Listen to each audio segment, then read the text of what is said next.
അസ്സലാമു അലൈക്കും. ഞാനിപ്പോൾ നിൽക്കുന്നത് ചെമ്മാട് ഹോണ്ട ഷോറൂമിൻ്റെ മുന്നിലാണ്.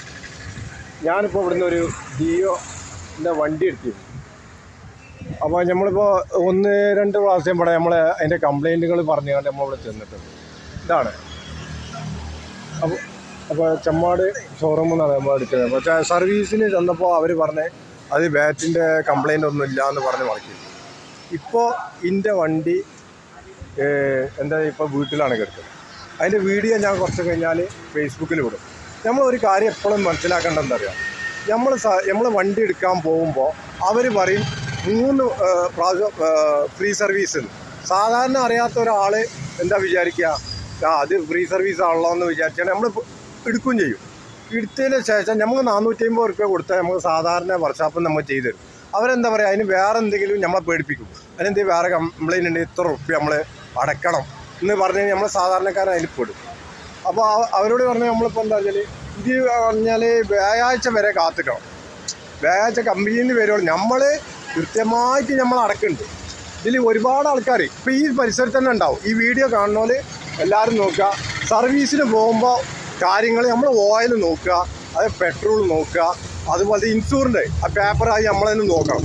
പിന്നെ വണ്ടി കേടുന്ന തട്ടണമുണ്ട്, ആ വേറെ കാര്യം, അത് അപ്പം നോക്കേണ്ട കാര്യം. നമ്മളിവിടെ സർവീസിന് പോകുമ്പോൾ 55 കിലോമീറ്റർ എന്ന് പറയും. എന്ന് വെച്ചാൽ ഞാൻ എടുത്തിരിക്കുന്നത് ഇതേമാതിരത്തെ ഡിയോ വണ്ടിയാണ്. 55 കിലോമീറ്ററാണ്. അപ്പോൾ ഞാൻ പറഞ്ഞത് 55 കിട്ടണില്ലല്ലോ ആറ്. അപ്പോൾ ഓലെന്താ പറഞ്ഞത്, അത് 2ാമത്തെ സർവീസ് ആകുമ്പോൾ അത് റെഡിയാവുന്നതാണ്. ഇപ്പോൾ ഏകദേശം ഒരു 43 ആ ലെവലിലേക്ക് കിട്ടും. അപ്പോൾ അതുകൊണ്ട് കഴിയണതും അത് എഴുതി അത് നേർക്ക് തിട്ടമായിട്ട് അത് നമ്മൾ വാങ്ങുന്ന വേണം. അത് നമ്മളെ അവകാശമാണ്. ഇത് സാധാരണ നിയമങ്ങൾ ആർക്കും അറിയില്ല. അപ്പോൾ എന്താണ്, നമ്മളിപ്പോൾ ഒരു വണ്ടി എടുത്ത്, ഇപ്പോൾ എൻ്റെ വീട്ടിലാണ് വണ്ടി എടുത്തത്. ഈ വണ്ടി ഇപ്പം ഞാൻ അവിടെ എനിക്കൊരു പണിക്ക് പോകണമെങ്കിൽ വ്യാഴാഴ്ച വരെ ബിൽക്കും വേണ്ടിയിട്ട് നമ്മൾ വെയിറ്റ് ചെയ്യും. ഇതുണ്ടല്ലേ, ഇത് ചെമ്മാട് ഏമോടെ സർവീസിന് വരുമ്പോൾ ആ നല്ല ശ്രദ്ധിച്ചോളൂ. അപ്പോൾ അതുകൊണ്ട് നമ്മൾ വെറുതെ പറയല്ല, അതിൻ്റെ ആ ഷാർട്ടാക്കണതിൻ്റെ വീഡിയോ നമ്മൾ ഇതിൽ ഇടും. ഇവിടുത്തെ സർവീസ് പറഞ്ഞാൽ പറ്റ മോശം. നമ്മൾ ഇത്രയും വലിയ നമ്മൾ സാധാരണ വർക്ക്ഷോപ്പേനെ നമുക്ക് വിളിച്ച് കഴിഞ്ഞിട്ടാണെങ്കിൽ എന്താ ഉണ്ടാവുക, സാധാരണ വർക്ക്ഷോപ്പേനെ വിളിച്ചാൽ വരും. ഇത്രയും വലിയ കമ്പനി ഉണ്ടായിട്ട് ഓൺലൈൻ സർവീസ് ഉണ്ടായിട്ടും നമ്മളെ വണ്ടി ഇത് 1 അല്ല 2 അല്ല 3 വട്ടമാണ് ഇവർക്ക് അങ്ങനെ കേണ്ട. ഇത്രയും വലിയ കമ്പനി, ഇത്രയും വലിയ മെക്കാനിക് ഇലക്ട്രീഷ്യൻ ഉണ്ടായിട്ട് അത് ഇവർക്കിത് കൈകാര്യം ചെയ്യാൻ പറ്റണില്ലെങ്കിൽ സാധാരണ വർക്ക്ഷോപ്പേനെ അറിയാം. നമ്മളൊക്കെ ഇപ്പോൾ ഒന്നുമില്ല. ഇതിൻ്റെ 6 മാസം 7ാമത്തെ മാസമാണ് ഞാൻ വണ്ടി എടുത്തത്.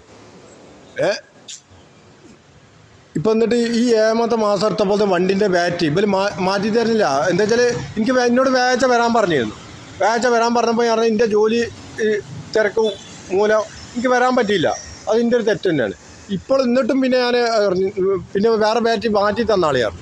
അപ്പോൾ അവരെന്താ വെച്ചാൽ ഇതാണിപ്പോൾ. അപ്പോൾ വണ്ടി എടുക്കാൻ വരുമ്പോൾ ഒരു കാര്യം ശ്രദ്ധിക്കുക, നമ്മളെ ഫ്രീ സർവീസിൻ്റെ കാര്യം അത് എല്ലാവരും സാധാരണക്കാരൻ ഒന്നും അറിയാത്തവൻ പെടുകയാണ്.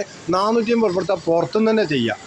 പിന്നെ ഇവർ പേടിപ്പിക്കും. എങ്ങനെയാ വെച്ചാൽ അത് അങ്ങനെ ആവും, അത് ഇങ്ങനെ ആയാൽ 11,000 റുപ്യ ആവും എന്നൊക്കെ. അതിൽ നമ്മൾ പെടാതെ വെക്കുക. പിന്നെ വണ്ടി തട്ടിയാൽ ഇൻഷൂർ വേണം, ലൈസൻസ് വേണം. അത് നമുക്ക് സാധാരണക്കാരനാണ്. ഇത് സാധാരണക്കാരനെ അറിയില്ല ഇവർ ഈ പറ്റിക്കണ പരിപാടി. അപ്പോൾ അതുകൊണ്ട് നമ്മളിപ്പോൾ ഏതായാലും എന്താ വെച്ചാൽ ഇതിന് മുകളിൽ നമ്മൾ കോടതി മുഖേന പോവുക, ആ 1500 റുപ്യക്ക് ബാറ്ററി വാങ്ങുക, വണ്ടി ചാട്ടാക്കി പോവുക, പിന്നെ സർവീസ് പുറത്തുനിന്ന് ചെയ്യുക.